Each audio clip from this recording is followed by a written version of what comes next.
Okay, so today we're going to talk about porn addiction and how to overcome it, and where does the root, where does the root core of the problem come from. I'm going to share some insight in this video and share with you everything I know in tips. So maybe you want to get a pad and paper spare so you can take some notes. And I really appreciate everyone who follows me, and if you're new to the channel, hit that subscribe button if you want to learn more about how to become fearless and face your fears in your life, in any area of your life you choose.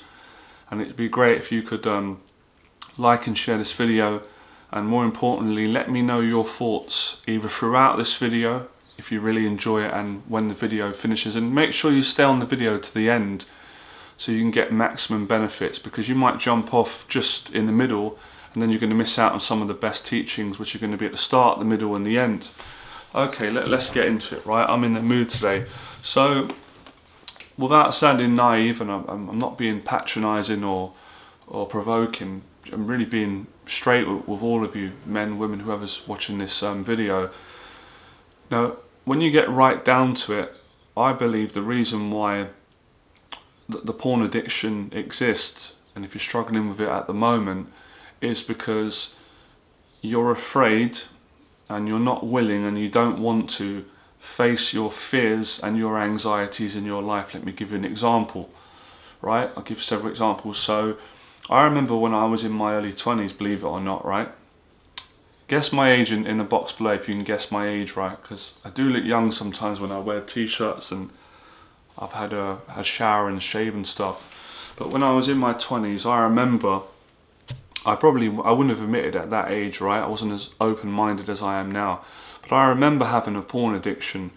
I was living in a very small one-bedroom kind of bedsit. I was going through depression, anxiety, and most of my depression and my anxiety was due to the fact that I felt lonely and I was upset and saddened, or sad, because I didn't have a girlfriend. I really wanted to have a girlfriend. I kind of knew intuitively if I could achieve my goal in life and have a girlfriend, I would be more happy in my life, and I would, like to share my life or myself with the right person, and then I could go on and succeed in other areas. I really wanted that. I was very sure, even at quite a young age, at 20, 25, 24.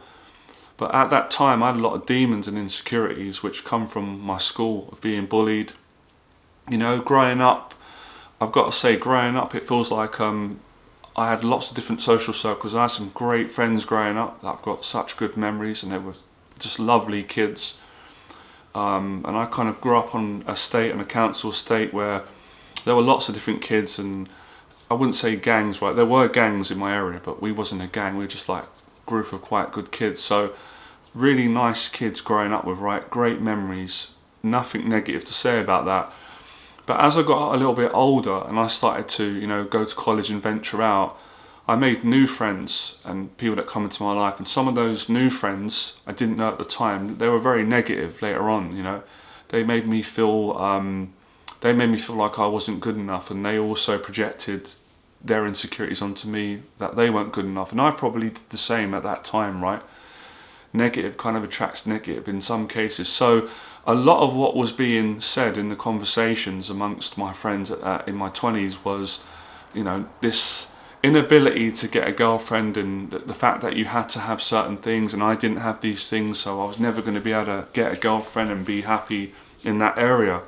So that narrative kind of possessed me in my head, and it was a combination of, what friends were saying, and what happened to me when I was younger at school was some bullying and teasing, and I kind of battled growing up with my looks, my body shape, and the way that I spoke. There were some of my insecurities. So like I said, how I looked, how I spoke, and my body shape, right? I was a very skinny kid growing up. So when I got to my mid-20s, like I said, I was living on my own. I wasn't socialising that much because of my depression. And I was watching a lot of pornography during that time, and the porn was giving me, some excitement. It was giving me a feeling of some type of closeness, even though it wasn't the real thing, and it was exciting and things. But after a while, it was making me feel depressed and ashamed. And what it was doing, it was demotivating me from taking action. So I wasn't actually going out and trying to get a real girlfriend, or doing online dating, or going to a bar, or going to parties, or speaking to a girl in public, or in a coffee shop, or a museum, or I just wasn't speaking to women. I was so frightened. I had so much fear and anxiety, and I knew deep down what I needed to face, but I was reluctant. I was petrified. I was sad. I was depressed. I was lonely. I wasn't willing to face the fear, and that's where the addiction got me with the porn. And I believe that's one of the real reasons why people develop porn addictions. And you could put it into two things. Yes, one is trauma. That's very true, and it was the trauma that traumatized me, as I said, through some of the negative things I've just shared with you guys and girls in my childhood. But what made it even worse was the fact I was traumatized, of course, like all of us are at some point, right? Everyone's going to have bad experiences in their childhood, some much worse than others. But because I wasn't facing my fears, I wasn't being accountable, I wasn't being courageous, that was making me feel worse, and it was giving me more anxiety. So I wasn't learning any relationship skills. I never actually went out and said to a girl, look, I think you're nice, do you want to come out with me, or what's your phone number? I didn't even try. So if you're not going to try something in life, of course you're not going to get any results.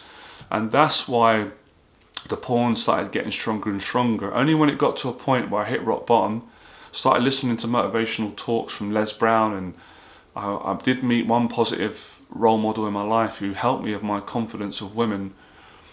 And as I started to improve my confidence of women, and the key thing I want to mention in this video is, what was the most important thing for me? It wasn't what I thought it would be. I thought my looks would have to change, or I'd have to come up with some really interesting stories, or I'd have to get a car or loads of money.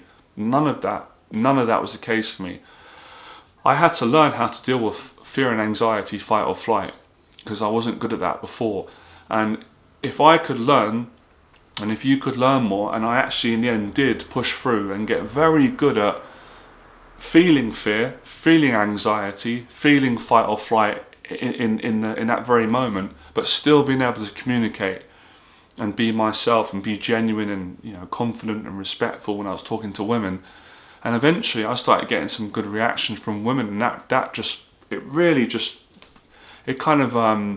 it overwhelmed me and shocked me, because I was so convinced that women didn't like me, and I was ugly and unattractive, and I was kind of like a social mess. I was just really awkward. That's how I saw myself, even though that wasn't true in retrospect. But at the time, my self-image in my own head was someone that was just a mess, negative and not attractive.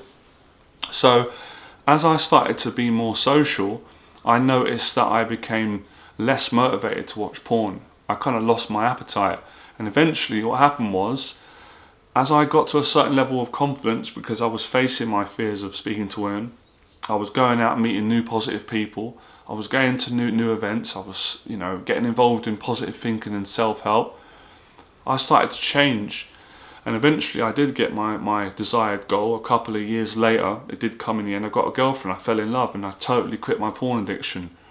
So in that whole example, that's what's given me this conclusion. Now, I'm not saying every single person watching this video is going to want to maybe get a girlfriend, but that's not actually my point. My point is, every one of you watching this video is going to have your own fears and demons. There's going to be things in your life that you want to achieve. There's going to be, certain things that you want to accomplish, and you want to grow as a person. If you don't face your fears and face that anxiety, that horrible feeling, that nervous feeling in your stomach, that panicky feeling, that feeling that I'm in danger. Sometimes it even feels like you're going to die, right? And you probably definitely won't, right?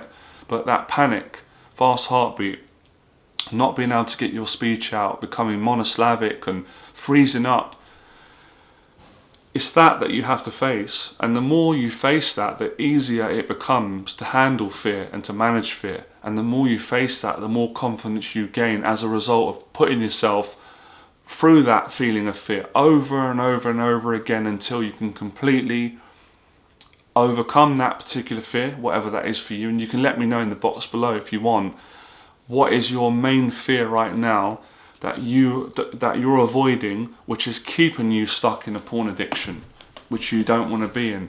So if you can be honest with yourself, Like I try my hardest to be in my life. It's not easy, but I try my best, even especially when I'm doing videos and when I tell you about my life, it's all true. Honesty is the best policy. If you can first admit what you're frightened of, that will liberate you from the stress and the pressure that you're putting on yourself to be perfect, because all of us have fears. So no one can judge you for having a fear. If they do, they're just unintelligent. How could someone judge you for having something that they've got as well?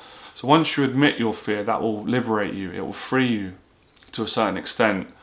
Now obviously the next step is to face it. So if you face your fears, whatever they are, it might be asking a woman out, or going on dates, or learning to be more social with people, or starting a new job, or speaking in front of the camera, or writing a song. It doesn't really matter. It doesn't have to be specific. My point here is, once you face that fear, it will liberate your addiction, because what you're gaining from watching porn is not half as good as what you're going to gain if you face your fears.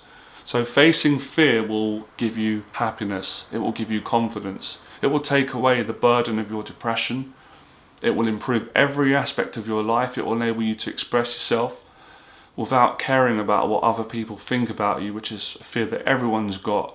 Some people get over it better than others, and some never do, right? So this is all about choice. You got a choice. Whether you realise that or not, you have got a choice today. And if you really apply yourself and take those steps in that order, number one, you admit the fear. Number two, you meditate, you focus. Prayer, meditation, people use different terms, but it's basically you focus, you really start putting your energy towards what you want to overcome. And then you do the practical training. You go out, you do exposure therapy, which is a psychologist term, or psychological term, which means whatever you're frightened of, you expose yourself to it until you become not frightened, desensitized, accustomed, and so forth. So if you do that, you're gonna get your strength back. Discipline, strength, accountability, mindset, self-respect, self-esteem, all that stuff will come just as a result of you just doing that one thing, facing that fear that you're frightened of, or several fears. And every fear could be different. The feeling's the same. The fear of asking someone out, the fear of selling on the phone, the fear of going to a job interview, the fear of making a YouTube video for the first time, the fear of going on a podcast show, or the fear of hosting a podcast show, or the fear of doing a public talk. Different scenarios, different predicaments, but same feeling. Fear, anxiety, fight or flight, adrenaline. Once you can start coming in contact with that feeling and facing it on a daily basis or several times a week, you'll get good at controlling it, and that's what it's about. And then you'll be liberated from your addiction. You won't need to watch porn. Why would you need to watch porn if you've got a real relationship? Or why would you want to watch porn if you're not depressed anymore and you've got friends, or you've got a hobby in life, or you've got a purpose, or you're helping people, or you're traveling the world? I mean, of course you can still watch porn when you've got a girlfriend, and people can still obviously watch pornography if they're successful in their life, but you're a lot less inclined. It's much more greater chance that you can liberate yourself from the addiction if you can face things in life, because that's what porn is. Porn is avoidance. Pornography, in many ways, is a defense mechanism. It's a coping mechanism, a coping strategy. It's also self-sabotaging. It's all those things that come under fear and insecurity, and obviously it's part of an addiction, and addictive behaviours and addictions are all made up of fears and defense mechanisms and self-sabotaging psychological ways of thinking or certain characteristics. But you can break out of that and train yourself, and then you'll succeed. So that's it. That's what I wanted to say today. Hope you enjoyed it, and as always, let me know your thoughts in the box below. Become fearless.